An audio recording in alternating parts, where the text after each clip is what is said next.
Yeah, Ohaneze Ndi Igbo. Achọrọ m ka unu watch this video. This video ị na-achọ inene right now. Ihe ọ na-akọwa wee wụrụ na oge erugo mgbe ọ ga-ewepụta the President General of Ohaneze Ndi Igbo. Mana ihe anyị chọpụtaziri na ha na-azọ ya azọ na ha na-enwe misunderstanding among them n'ime nwefe.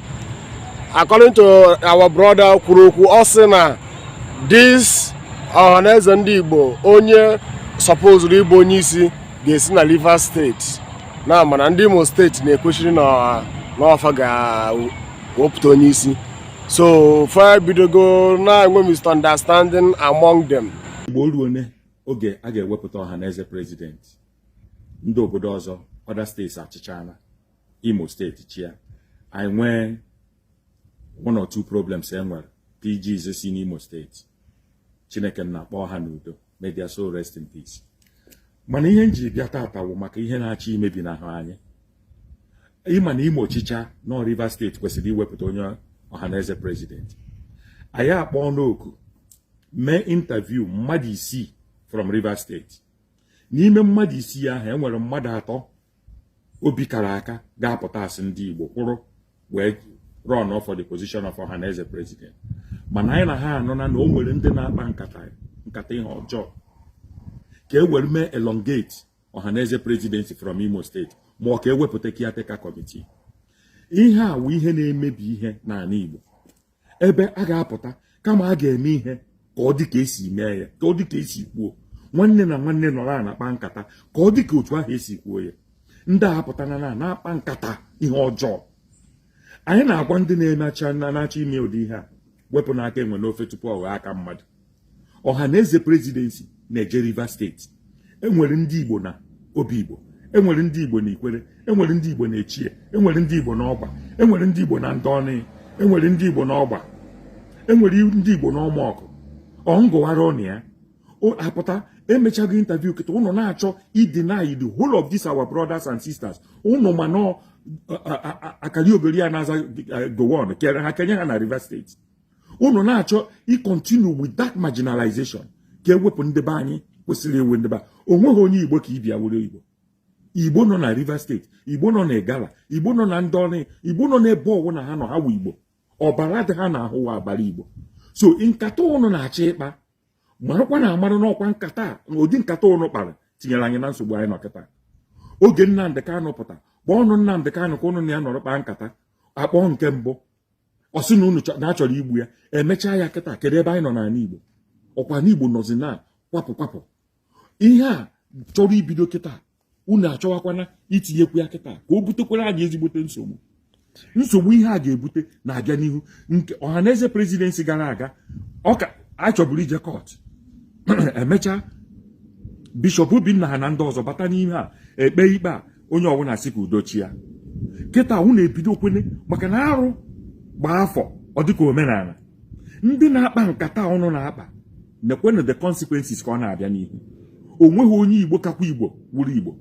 Igbo ọwụna wu Igbo. Arọ na-asị a na-arọ ka Igbo. Igbo ọwụna wu Igbo. Onweghị onye ọwụna na-aza aha Igbo onye ọzọ ka gburu Igbo. Igbo abịghị na 5 states. Ụmụnne anyị nọ up to Benue ha niile wu Igbo.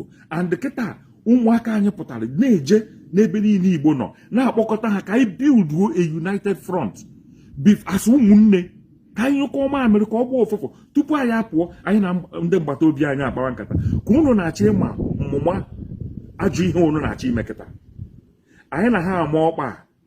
The voice of the ancestors are beginning to speak. Ndị na-akpa nkata marakwa na onwe unu maka na o dunyere nwata ya ji ezụta nnu adọrọkwana ya mmiri. O duru nwata ya ji ezụta nnu ya dọkwara ya mmiri maka na ihe ụnụ na-achọ ime nsogbu ọ ga-ebute n'ala Igbo. Oge mmiri a ga-ezo ọ ga-amakwa dike ma mbọba ma nwoke ma nwaanyị. Ụnụ na ha achọ ime ihe ga-akọsọrọ anyị ezigbote nsogbu. Ụmụnne anyị marakwana na ndị Igbo bicha na Rivers State a, marakwana na ndị Igbo bi everywhere, marakwa na amara na ihe ọnwụ na unu kotere na unu ga-ejisi unu buru maka na ọmụmụ egwu mgbu mma agaghị adịrị ya nkọ. Hapụkwana ndị Rivers State ka ha chọpụta onye ga-achị Ohaneze. anyị nwere very potent young men and women nọ n'ebe ahụ. Anyị emego some of them interview, anyị ghọtara ebe ha si abịa. Hapụnụ ihe bere n'abalị ka ọ were anwụnta. Ihe unu na ha akpa n'Imo steeti ka unu wepụtakwa onye ọzọ, ọchịchakwa atọ n'Imo steeti ya ha ndị over to ndị ọzọ o kwesịrị ilu. Delta achịana, Imo achịana, Anambra achịana, onye ọwụ na-achịana, o ruo Rivers steeti kịta unu na-achị iwepụta ihe ọjọọ. Ọmụmụ egbungwu mma adịkwara na ya nkọ. Ọ bụchakwa ka ọ ha n'ọnụ, the voice of the ancestors, Maazị Obi Okoli. Ana m ha ama ọkwa maka na ọ ka nsi ekwu tupu ihe ọjọọ eme, nkwuo ya asị onye ka ọ wụ, why o ji ekwu. Mana onye na-ege ha ntị ihe mee ya sịkwana na ya anụghị ọkwa maka na ya ekwuo ya. Hapụnụ ka udo chia n'ala Igbo. Nkata ọnụ na-akpa ọ gaghị awọk. Ya dịkwara ụnụ mma, ọ bụchakwa ka ọha. Maazị Obi Okoli, Ojele Igbo ozi. Mkpagbu niile ọ na-akpagbu ndị Igbo na Nigeria, Ohaneze Ndi Igbo bịa ha emechi ọnụ because Ohaneze Ndi Igbo, they are not representing Igbos. They are out there for their money. He want time to represent Igbos. He want time. Ohaneze Ndi Igbo, they are have a disgrace to Ndi Igbo.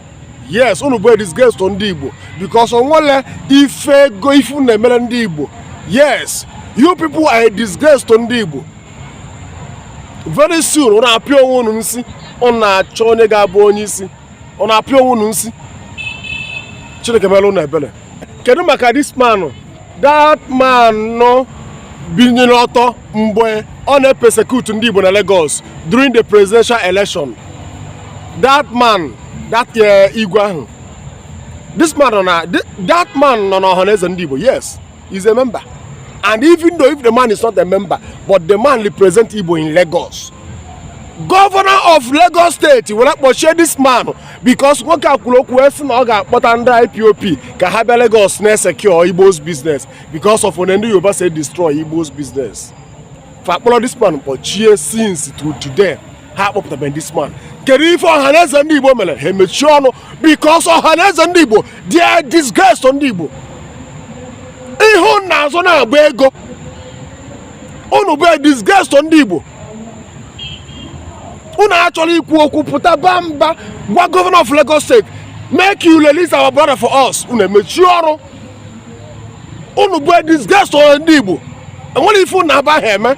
I don't even all the possible this organization has because people are not speaking for Igbos. All the possible has yes, I'm not happy for what I'm seeing you people doing. You people are not doing our work. Yes. Now, ajụjụ chọrọ ịjụ ndị Ohaneze Ndi Igbo. Kedu benefit all the Igbos nwere since unu bido wele form all this group called Ohaneze Ndi Igbo? Obi ebe unu ga-alụ ọrụ, unu no go work. Obi ebe unu ga-ekwu okwu, unu agala ekwu okwu. All the persecution on the persecute Ndi Igbo na this country, unu agala ekwu okwu, unu agala take action. Gosili na unu represent Igbos, unu emechi ọnụ. If unu na-azọ na-abụ ego, yes, ego. Because only one of President General of Ohaneze Ndi Igbo. Yes, always many things. Okay, benefit money. Well. Yes. Man, I'll be able to get a let me tell you people something. Ebobuna honor in group. For example, Nanda Hausa be Anambra State. When Ndi Igbo Melenda Hausa, Ndo they are this in Hausa, they will rise up and condemn it. They may even take action immediately because they represent their people. Man, Ndi Igbo, nothing. Ohaneze Ndi Igbo, nothing. They are just there. Uno bullet, the Niger Abuja, they represent Ndi Igbo.